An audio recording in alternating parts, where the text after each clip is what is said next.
Well, it obviously isn't breaking news at this point that Nintendo's announced that they're not going to have a big blowout E3 presentation as they have in previous years in 2013.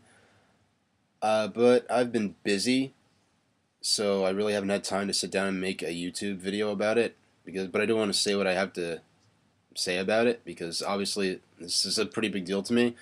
The E3 Nintendo's E3 presentations have pretty much been like one of the most exciting or entertainment related like events of the year to me. They've been very exciting. I've been following them since 2003. I followed what happened with the Pac-Man debacle and all that, but I've been watching them live every year since 2004, and they've been a. I think Nintendo underestimates the importance of those presentations because there's one thing about Sony, Microsoft, Nintendo, to a slightly lesser extent, Ubisoft, but really the three console manufacturers. Those three, I mean, all three systems have their supporters, they have their detractors.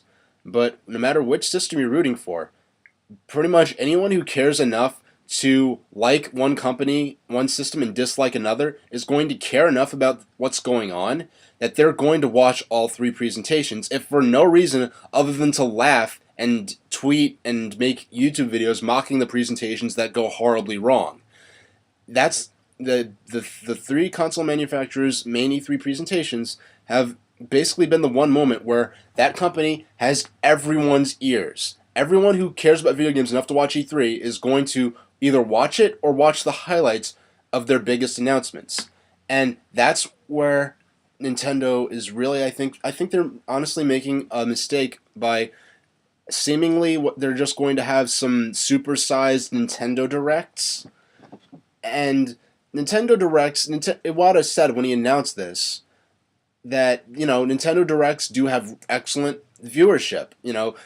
Things have been announced in Nintendo Directs that immediately start trending worldwide. But the thing about Nintendo Directs is that they're directed at people who already care enough about Nintendo, presumably already like Nintendo enough to go out of their way to regular Nintendo Directs. Like, they sort of come out of nowhere. They might announce them a week in advance, and I'd be shocked if it wasn't mainly Nintendo fans who watch Nintendo Direct.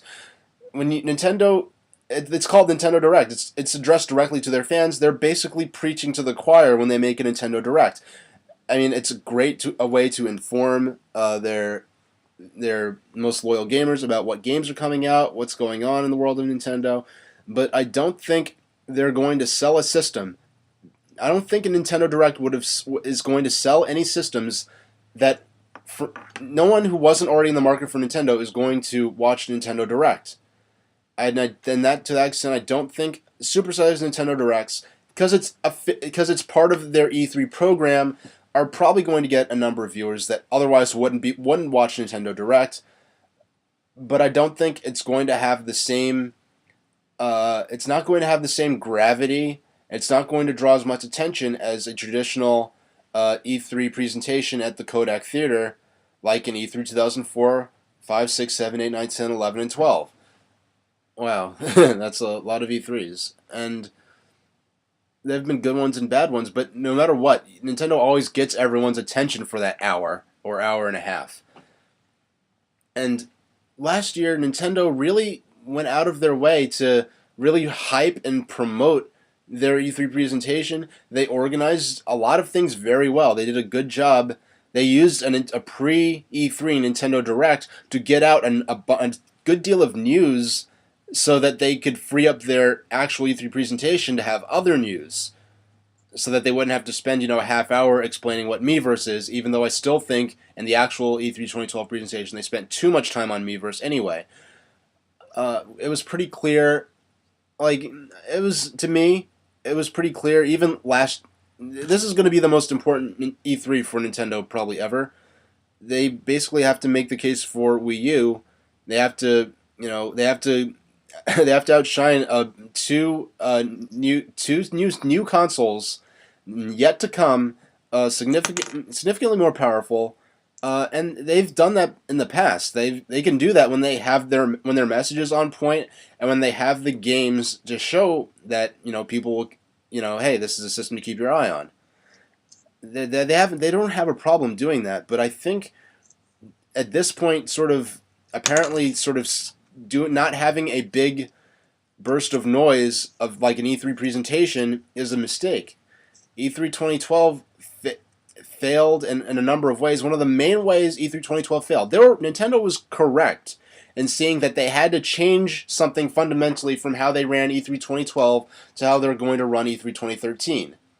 But I think the problem is they kind of threw out the baby with the bathwater. There are parts of having more online centered big events that are a great idea. They did a great idea like last year. E3, their main well, first off, they had a pre E3 thing where they first showed the Pro controller, where they first showed Miiverse, and they got a lot of that out the way that otherwise would have taken up a great deal of their main E3 presentation. Then they had a short 3DS segment, which I think was way too long actually, and their main E3 presentation. Then they had sort of a break off E3 presentation that was online mainly, and where they talked in detail about all their 3DS stuff. And I'm like, great. What I was thinking was, okay, Nintendo for E3 2012, they held off. All they showed at E3 2012 was stuff that they expected to be available by E3 2013. Like, they expected Pikmin to be out at launch or at least by March. And obviously that's not going to happen. It's not going to be out until after E3 2013. Very unfortunate. Project, excuse me, I keep still calling it by the old name. Wonderful 101. I'm sure they probably expected that to be out by E3 2013. Rayman Origins. Oh boy, I won't even get into that. I mean, Rayman Legends. But they're going to have all these new games. They're going to have the 3D Mario platformer. They're going to have Bayonetta 2. They're going to have lots of new games, to announce for Wii U. That are, that's a good arsenal to go into when you're going up against two new systems. When your system's already out and it doesn't have that sort of new system excitement that they would have had last year. On the other hand, I think that when they were doing bigger Nintendo Directs. To a certain extent, you could see this coming. I could see that they're obviously they were giving away so much stuff, so much news. Any other year, we would not have gotten Mario and Luigi Dream Team until E3. We would not have probably got Mario Golf until E3.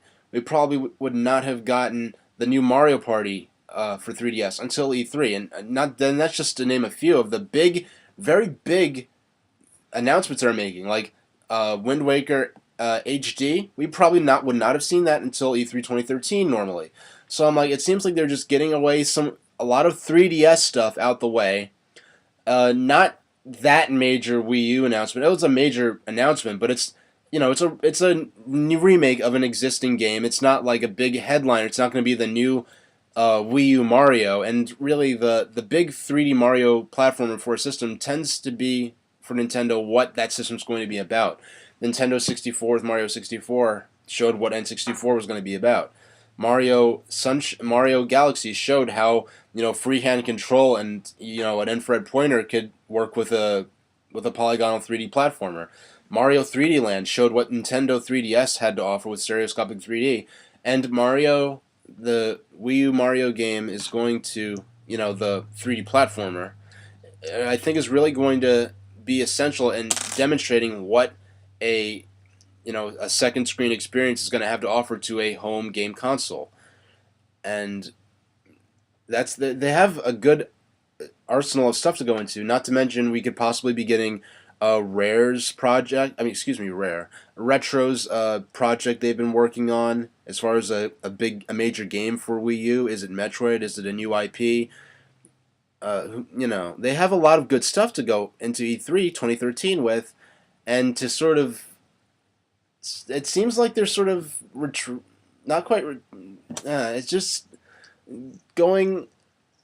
The presentation among the people who care enough about E3 to like note what news is going on. Like a gamer who's hardcore enough to go on a gaming news site and see what's up. They're they don't necessarily. I don't know. Having a big presentation is it's. I think it's more important than Nintendo realizes. I of course I hope their decision and their strategy works because I'd certainly want it to because I don't have Wii U yet, but I want to get one eventually, and I'd like it to be viable enough that there's lots of games coming out for it, and that's not going to happen if they can't convince more people to get the system.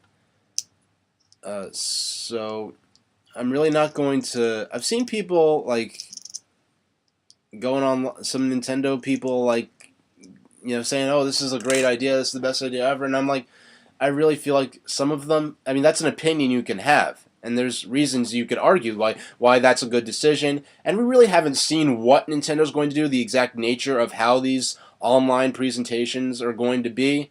But I, so this could all work to Nintendo's benefit. I don't know. I don't have a crystal ball. But I really think some of these people that are like, waving flags like, yeah, this is the best decision Nintendo could make for E3. I feel like some of them are towing a line, frankly. Uh, I hope they're validated and they do make a big splash at E3, but we'll have to see about that. And I know it really affects me in terms of my E3 plans because E3 for me means going to Nintendo World and enjoying the E3 presentation with a bunch of fans, at Nintendo World and watching it live there and being in a big room with like a few hundred other people hooting and hollering and having a good time as they reveal, big megatons. And I don't know if is that gonna be able to happen this year with what Nintendo's planning. I mean, there's no reason they had like that presentation where they revealed Bayonetta 2. They had a live viewing at Nintendo World for that. That was I think one of the first non E3 presentations where they had a live viewing at Nintendo World for it. So maybe Nintendo World could still have a viewing for whatever the main Nintendo Direct is, or the E3 Direct, or whatever they call it. I hope they could still do something like that, because if they scale this down to the point where they can't even really have like a big party at Nintendo World for it, I'm gonna be really bummed out. It's not gonna be very fun. And I know for quite a while I've had this notion. Well, since it became clear that it wasn't in Wisdom's way for me personally, given like my current circumstances, to spring for a Wii U the day it came out.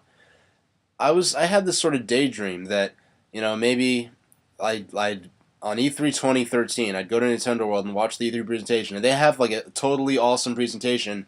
I'd buy a Wii U right there and bring it home like that same day. Like that would be like an awesome like thing. I would love to be able to do that. And I mean, even if this news about Nintendo restructuring their E3 plans didn't come out, it was pretty clear that wasn't going to happen just financially. But uh, if if you can't have that, I hope they could have that kind of excitement. I mean, there's going to be 3D Mario and Smash Brothers and Bayonetta 2 and possibly Retro's new project and who knows what else. So I think Nintendo they're still going to have an exciting E3. It's going to be worth watching. But I'm worried because Nintendo Direct. I know obviously a larger than usual E3 centric Nintendo Direct is going to be different, but just Nintendo Direct in general is Nintendo preaching to the choir and talking directly to their fan base, the people who already have or are already guaranteed to eventually buy into Wii U, people like me, and that's not going to, I think, get them the momentum that they want to have.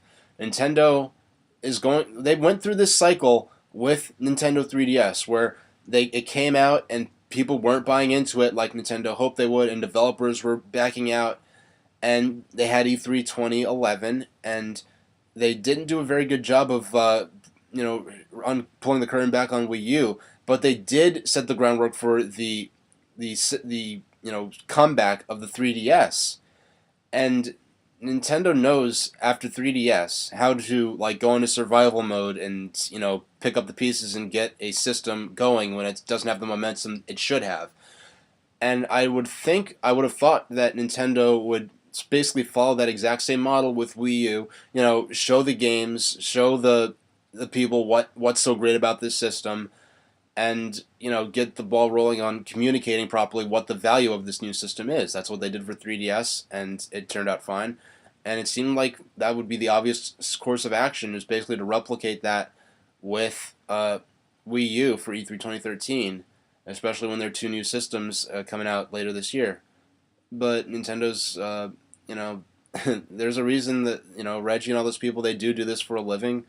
These and I they're not stupid people. I just wonder if it doesn't. I don't. They obviously know more than I do right now. They know what they have to show. They know how they plan to show it. And if they're confident in this new format for reaching out to the public during E3, then I hope it's go for it. I hope it works, and I hope my skepticism is proven unfounded, and everything turns out awesome. But until then, I'm kind of on the edge of my seat as to what Nintendo's going to do for E3. And people, Nintendo tends to keep people on the edge of their seats for E3 anyway, whether or not they do awesome or if they have like a disaster like E3 2008.